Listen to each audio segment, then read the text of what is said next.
What up, y'all? Welcome back. CKid Tech here, man. In today's video, guys, I want to focus on those people out there that are, if you're looking into getting any of this new Apple goodness that Apple just announced to us today, this is going to be a video to show you guys exactly, the whole shopping cart process, walking you through how to build these out and what I would personally recommend you guys to actually do with your brand new Mac. But that is not the way I did it. I did it a different way, but that's for video content, and we're gonna talk about that too, because Apple announced a whole lot of stuff today, man. I'm gonna tell y'all right now, y'all, they legit just took us all over PC. I'm just gonna be honest with y'all, man, because they announced 3 different products, but literally 4 different things. So let's go ahead and talk about some of those. Now, the first thing that they actually talked about was right out of the gate, we all knew it was coming, which is Apple's new chipset called M1. Now, this is going to be, y'all, Apple's top of the MOOC. This is the top of the processing chips that is literally out there on the market. I mean, they show some graphs and all of that different stuff like that, and I'll pop it up here on the screen just to kind of show you a little comparison between the performance level of their new chipsets in comparison to the chipsets that are in the PC world. So and it looks like Apple chipsets are going to be powerful. Now the question is going to be is Apple really going to shop these chips out to all of the other different PC manufacturers? Because we can now see this chipset is possibly going to be faster, a lot faster than any of the other chipsets that are out there in regards to like Intel and different things like that. So yeah. So they announced that, along with they announced this new chipset being in the Mac Mini. They also announced it being in the brand new 13-inch MacBook Pro, as well as the brand new Mac Air. Now the Mac Air, I'm gonna be honest with y'all, man, they talked about one thing in this whole event that literally took me by surprise, and we're gonna talk about that a little later in this video once I get on the Mac Air, because I'm telling y'all right now, I definitely pick one of those up because, like I said, it's got a new thing in it, a new feature that I'm really interested to see how well that actually works out. So let's go ahead and get into showing you guys exactly the build out and just kind of everything that I would personally recommend with these. Now, when it comes to the Mac Mini, let's go ahead and start with the Mac Mini. So with the Mac Mini, man, they made a lot of different changes in regards to this. First off, pricing is going to be just $699 as far as the starting price, and then obviously it can go all the way up as you guys are building these out. But the new tagline, new guts and more glory, they've pretty much redesigned this whole thing in regards to the internals of this one, man, and from the sounds of it, it's going to be super freaking powerful. Now the M1 chip models are going to be in the latest ones that they have, starting on 11/17, which I believe is next Tuesday or Wednesday coming out. So yeah, so you're getting a lot. For the biggest changes, guys, is the Big Sur coming with the new M1 chips. Is going to be super efficient in regards to how it actually manages a lot of its programs and different things like that, as far as being more powerful, more speed, as well as the battery life being more efficient. Now obviously with the Mac Mini here, you're going to be kind of plugging this up, and this is going to be more of a stationary thing. But the dope thing about this that they kind of illustrated is, as you guys can see right here, is they talked about you're pretty much getting tower level performance. And what I mean by tower level performance is you're pretty much getting a lot of the performance that you would typically get out of these tower PCs that we have out there, but it's being shrunk down in a much smaller form factor. So you're getting the power, you're getting a more powerful tower than you would get out of a PC, being shrunk down in a much more smaller, compact size. So I just think that is super dope. Now the other thing here is one of the biggest changes to this, which is, I'm not even gonna lie, I literally just learned about this probably just a couple minutes ago, and that is with the new unified memory, which is the 8 gigabytes or the 16 gigabytes of RAM that you guys can get in this. Now, one thing that I got to mention with you guys, and we're gonna get into once we get into the buy section here, is you have to make sure you know which sizing of RAM that you want to put in here, because you won't have the option to be able to upgrade the RAM later like you were in the previous Mac Mini option. So in this instance, you either can get the 8 gigabytes of RAM or you can get the 16 gigabytes of RAM. So you really have to understand which sizing you want to get, because again, there is no upgrading when it comes to the new Mac Mini. So obviously here you got 2 different options. Now when it comes to the first 2 that you're going to see here on the screen, you see 256 gigabytes of storage and the 512. Now I personally, this is me, I'm going to go ahead and select the 699 one just to kind of start out, because again, you can build them all out regardless of which one you click. Now, in regards to this is what I recommend, but this is not what I did. I actually went with the 8 gigabytes of the unified memory, just simply because with that new M1 chip, I really want to see how powerful that M1 chip is with just the base, literally base stripped down model of this Mac Mini, and see how well can it perform. Can it perform with normal everyday tasks? Can it perform with editing photos? Can it perform with editing video? Also, I'm going to be also running it and hooking it up with my PlayStation, with the new PlayStation 5 that's going to be coming out as well, and just seeing how well can it perform in regards to how I have my whole streaming set up and different things like that. Now, when it comes to storage, guys, this is my take. Now, I know everyone is different on storage. A lot of people say you shouldn't get anything under 1 terabyte. Now, for me, I always get the lowest storage when it comes to devices, simply because I do not keep anything on my machine. So whether it's my MacBook Pro that I'm actually running this off of right now, I literally have external storages for everything. So I never save anything locally on my machine, because I always want my machine to be running literally how it was day one. So for me, I always go with the lower option, just simply because I can always get storage outside of it, and most of the time it's either going to be cheaper, or it's going to at least be storage that I can manage and I can and I can swap out whenever I want to without actually boggling down my machine. So for me, I personally recommend always getting the lowest storage option that you can get to save yourself a little bit of money. And then once you kind of fill that up, or you start to fill that up, then start seeking out extra. Because here's the thing, say you get a 512 or a 1 terabyte, let's say you fill that up. Well, here's the thing, now you still have to go out and buy more storage. You kind of get what I'm saying? And most of the times, if we're using programs, like if we're using, you know, any type of tools like Premiere Pro, Photoshop, or if we're using OBS, or just any of these major tools that we typically use, and nowadays a lot of people are using Skype, these tools are not going to be that huge and large of files to the point where it's going to suck up a lot of the storage space on your drive. So for me, 256, or if you get 512, I think 512 probably should be your minimum. But yeah, that's just me, just because I store everything externally and I literally don't store a lot of stuff internally on my machine. So, and then the next thing is Final Cut Pro, Logic Pro X, just select none for those. And here's everything you're pretty much going to get in the box. Now, you guys know Apple is now moving to this whole simple process when it comes to their whole boxing. So literally all you're getting in the box is the Mac Mini, and you get a power cord.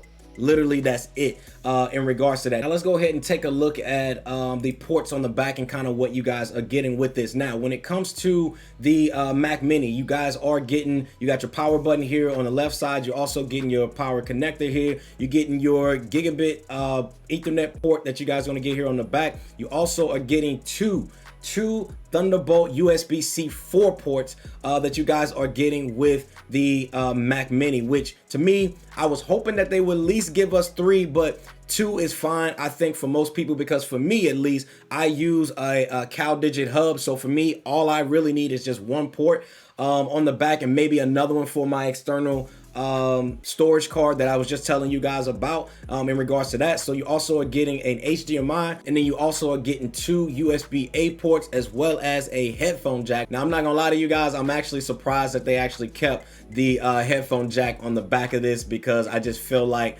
Apple is kind of pushing away from a lot of that and kind of going with AirPods, as well as the new Beats that you guys are seeing right here, which I did a video on the channel about not too long ago. So in regards to that, man, those are the ports you guys are getting on the back of this. And man, that is literally the setup that I would go with in regards to the Mac Mini. Now let's go ahead and switch on over to the MacBook Air. Now, in regards to the MacBook Air, guys, here is the one thing that I was telling you guys about earlier, man, that I feel like is just one of those things that Apple was literally just showing out. Like, they legit said, with this brand new M1 chip in it, they no longer are keeping the fan to be able to cool down these MacBooks anymore. So they literally removed the fan inside the MacBook Air. Now they didn't do that in the Pro. I will say the Pro still has the fan in it, but the fact that the MacBook Air has no fans, I can only imagine how freaking quiet this thing really is, man. So I'm super pumped to actually check that out. But again, it includes the M1 chip. Now the price of the MacBook Air is going to be at $1,000, and obviously again can go up from there depending on how you guys are speccing this thing out. Now the other biggest thing that they talked about, and this was kind of like a life flex that they did, you're getting 18 hours of battery life, which is crazy, which is literally 6 more hours of battery life than you would get on the previous version, and literally it's just crazy. And again, in regards to the thermal efficiency, they got no fan, no noise, literally just air, man. So I'm hyped to really check this out. I ordered me one because I'm literally excited to see how well this is really going to perform in its base model. Again, I got the base model in this, but I'm going to show you guys what I would personally do in regards to this, because my base model is simply going to be just for it's literally just going to be for me to see how well is this going to perform in regards to the MacBook Air. Now I'm going to go ahead and start on the left side, because this is the side that I actually ordered from, although I recommend you guys ordering from the right side, which is this side. So I'm going to show you guys what I did, and then I'm going to go ahead and show you guys what I recommend. Now I'm going to go ahead and start over here, because this one here is 8 core of CPU and 7 cores of GPU. So in regards to this here, let's go ahead and scroll down, because with this one, man, really the biggest difference is that 7-core GPU from the other one that you have. You still get the 8 gigabytes of unified memory. You also get 256 gigs of SSD storage, Touch ID, Force touchpad, all of that. You also get 2 Thunderbolt ports. Now scrolling down here, man, you have the 2 memory. Now again, I recommend, depending on what you guys are going to be using. Now for example, let's say you're just using this for casual web browsing, or you're using this to do like some light photo editing and stuff like that. I honestly believe that 8 gigabytes of RAM is going to be good enough. Now, if you're trying to get something like this to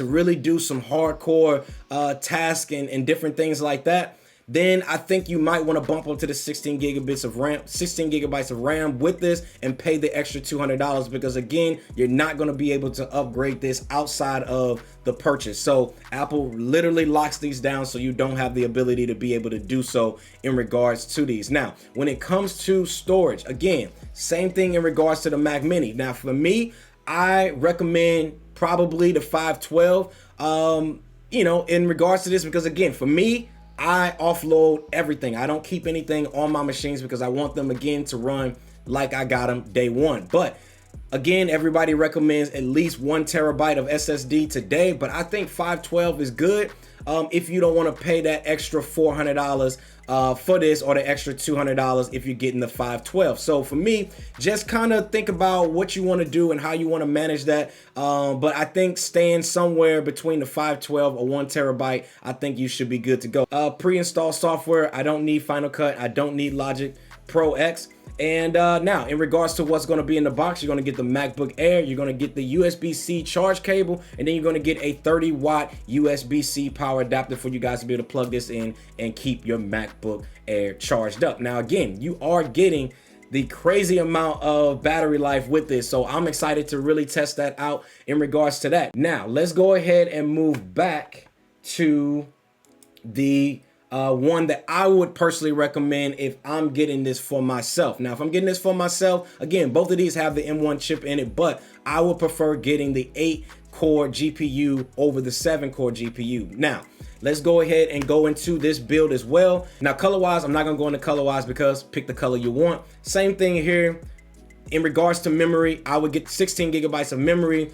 Storage option here. Now, you don't get the 256 gigabytes of storage here. Just because this one's going to be a little bit more beefier, so I understand why they didn't go that route. Now, I would recommend sticking with the 512 and offloading that storage elsewhere, or you can even go with the 1 terabyte as well if that's something you guys want to do. Same thing with the keyboard language. None on both of those, and then you get the exact same things in the box here as well. All right, y'all, so the last one I want to show y'all guys is the new MacBook Pro 13-inch. Is the other product that Apple shared today, man, in regards with that Apple M1 chip that's in it. Now, the pricing for this one is going to be literally $1,299 or $1,300. Go ahead and add the dollar to it. That's going to be coming as well. Now, there's a couple different things with this one, man, that is also, I think, is super powerful. You're also getting that same 8-core CPU as well as 8-core GPU. Literally, a lot of these products are almost the same across the board. It's more of a matter of, you know, which one you want to go with. Do you want to go with the more powerful Pro version? Do you want to go with the Air? Or you want to go with the Mac Mini? But in regards to that processing chip, it's literally the same across the board. But what's dope about this one here, man, is that the battery life, guys, you're getting up to 20 hours of battery life in regards to this MacBook Pro.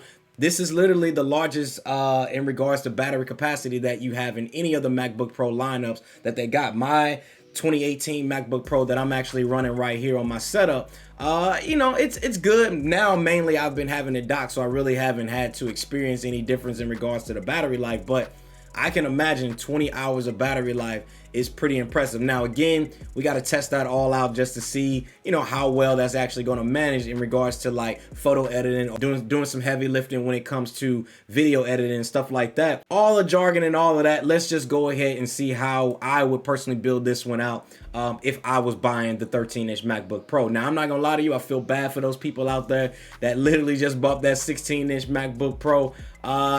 You might be kicking yourself right now, but again, it is what it is. I'm assuming that the 16-inch is going to be announced next year. They're kind of testing things out with the 13-inch. But as you guys can see right here, man, we got the 13-inch. Literally, the only difference between these two is going to be the storage option, because with both of these, you're getting 8-core as well as 8-core with the GPU as well as the CPU with both of these. Now, let's go ahead and start with the left side, because y'all already know how I feel about the storage, internal storage space with this. So let's go ahead and get this booked all up. So we're gonna go ahead and let it load. Now, what we have here is the 8 gigs as well as the 16 gigs. Now, again, I would personally recommend you guys get the 16 gigs.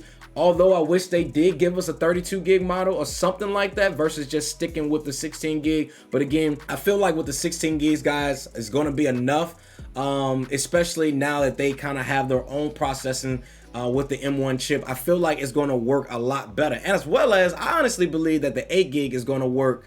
It's going to work better than most people think. I think people are kind of downplaying the 8 gigs in regards to that. And I understand why, but in the same sense, we haven't seen what Apple can do with their processing chip and how everything is handled with this unified system that they got going. So again, although I still would recommend you guys get the 16 gig and beef that up for just the extra $200 there. Now, again, where you guys are going to save money is going to be on the storage option. I recommend either going with the 512 or the 1 terabyte. But again, if you kind of frugal like myself and you want to get yourself an external, then go ahead and go with the 256. Save yourself a little money on that. But again, if you get the 256, make sure that you got an external option, possibly like a 1 terabyte external option, where you're going to be saving a lot of your video files, photo files, all of that type of stuff like that on that versus saving it on the internal, because the more stuff you save on that internal is going to boggle down that system. So you want to make sure that you got an external option that's going to be able to handle a lot of that, and just leave the base storage for a lot of the internal programs like your Final Cut or your Premieres or your Photoshop and different things like that that you want to have on it, Logic,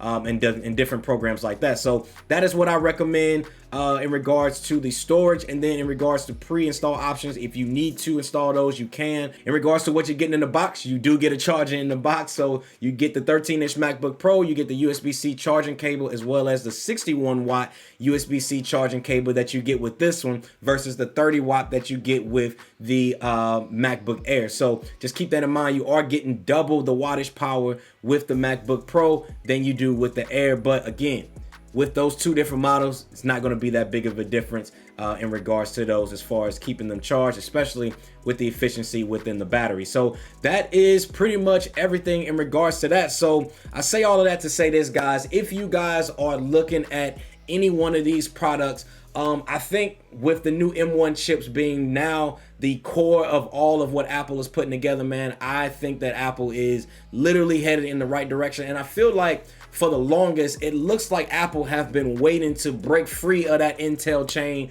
and for them now to be able to fly and do what they've been always wanting to do, which is keep the small body of these MacBook Pros and MacBook Airs and all of these other different devices to be able to run efficient while still keeping that small compact size. And I feel like Apple is now in the day and age of them wanting to do what they've been always wanting to do, and that is keep slim form factors of their products while giving you high performance in regards to their products. So I hope this video, guys, was a help to you guys in regards to how you guys are going to be building out your MacBook Air, MacBook Pro, or your Mac Mini. If you guys have any questions, let me know down in the comment section below. Thanks again for watching. Watch this video right here that's getting ready to come up next, and I'll see y'all in the next one. Peace.